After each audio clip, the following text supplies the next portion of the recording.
కాకినాడ జిల్లా తుని నియోజకవర్గం కోటనందూరు మండలం కోటనందూరు గ్రామంలో ప్రాచీన శ్రీ కోదండరామ ఆలయంలో శ్రీరామనవమి కళ్యాణ మహోత్సవాలకు శుభారంభం జరిగింది. గొల్లవీధిలో ఉన్న ఈ ఆలయంలో పందిరి రాట వేయటం, వంట షెడ్ మరియు విశ్రాంతి షెడ్ ప్రారంభోత్సవ కార్యక్రమాలు ఘనంగా నిర్వహించారు.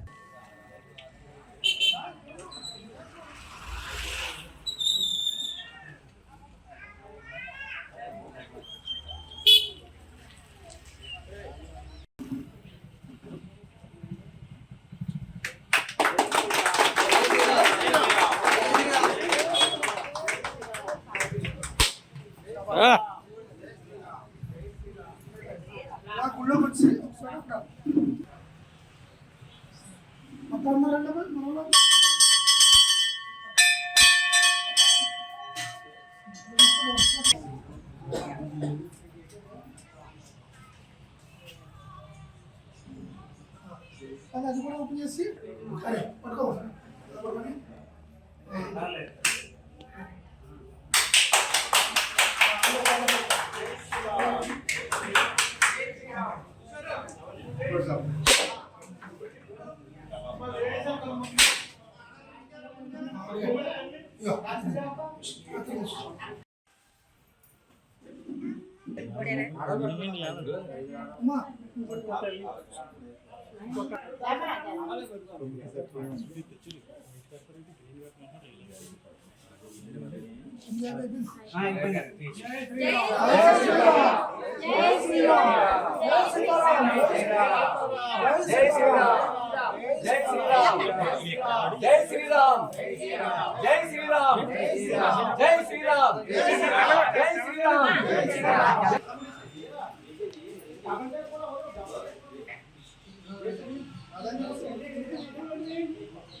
మేము ఇక్కడికి వచ్చినటువంటి పెద్దలందరికీ కూడా పేరు పేరున ధన్యవాదాలు తెలియజేసుకుంటున్నాం. అలాగే కృతజ్ఞతలు తెలియజేసుకుంటున్నాం. చిన్న రామాలయం దగ్గర ప్రతి శనివారం కూడా అన్నదాన కార్యక్రమం జరుగుతుంది.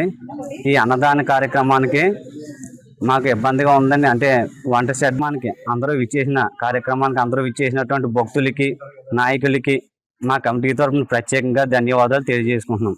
జై శ్రీరామ్. జై శ్రీరామ్. జై శ్రీరామ్. జై శ్రీరామ్. అందరికీ నమస్కారం. జై శ్రీరామ్, జై సీతారాం. కోటనందూరు గ్రామంలోని చిన్న రామాలయం, కోదండ రామాలయం గొల్లల వీధిలో చిన్న రామాలయంగా ఎప్పుడో 100 సంవత్సరాల క్రితం నుంచి కూడా ఇక్కడ శ్రీ రామాలయం, సీతారామాలయం వెలిసి ఉన్నది. ఈ రామాలయానికి ప్రతి సంవత్సరం కూడా నిత్య పూజలు జరుగుతూనే ఉన్నాయి. అందులో భాగంగా 2024 సంవత్సరంలో మన ప్రియతమ నాయకురాలు, ఇప్పుడు ప్రజెంట్ ఎమ్మెల్యే గారు, ప్రభుత్వ విప్ శ్రీమతి యనమల దివ్య గారు ప్రచారం సందర్భంగా, ఎలక్షన్ ప్రచారం సందర్భంగా ఇక్కడికి రావడం జరిగింది. వచ్చినప్పుడు ఇక్కడ ఆలయ కమిటీ సిబ్బంది అలాగే భక్తులు ప్రతి ఒక్కరు కూడా వచ్చి మేడం గారి ఆధ్వర్యంలో ఇక్కడ రాముని కట్టించేస్తామని, దానిలో భాగంగానే ఈరోజు కోటనందూరు గ్రామంలో పెద్దలు అందరి సమక్షంలో, కార్యకర్తలు, నాయకులు అందరి సమక్షంలో కూడా నేను ఈ కార్యక్రమాన్ని పూర్తి చేయడం జరిగింది. అలాగే మా నాన్నగారు కృషి వల్ల నేను ఈ కార్యక్రమాన్ని పూర్తి చేసి షెడ్డు ఎంతో అందంగా తయారు చేసి, అలాగే స్టోర్ రూమ్ కూడా తయారు చేసి దేవాలయానికి ఇవ్వడం జరిగింది. కాబట్టి ఈరోజు ఎల్లుండి శ్రీరామనవమి ఉన్నది కాబట్టి ఈరోజు మంచి శుభముహూర్తం ఉంది కాబట్టి ఈరోజు రాటేశారు. కార్యక్రమానికి కూడా రాటేసిన సందర్భంగా ఈ 2 షెడ్డు అలాగే రూమ్ కూడా ఆలయ కమిటీకి అందించడం జరిగింది. సంతోషం. ఈ కార్యక్రమానికి ఇచ్చేసిన పెద్దలందరికీ కూడా, గ్రామ పెద్దలందరికీ కూడా, అలాగే భక్తులకు నా యొక్క నమస్కారాలు.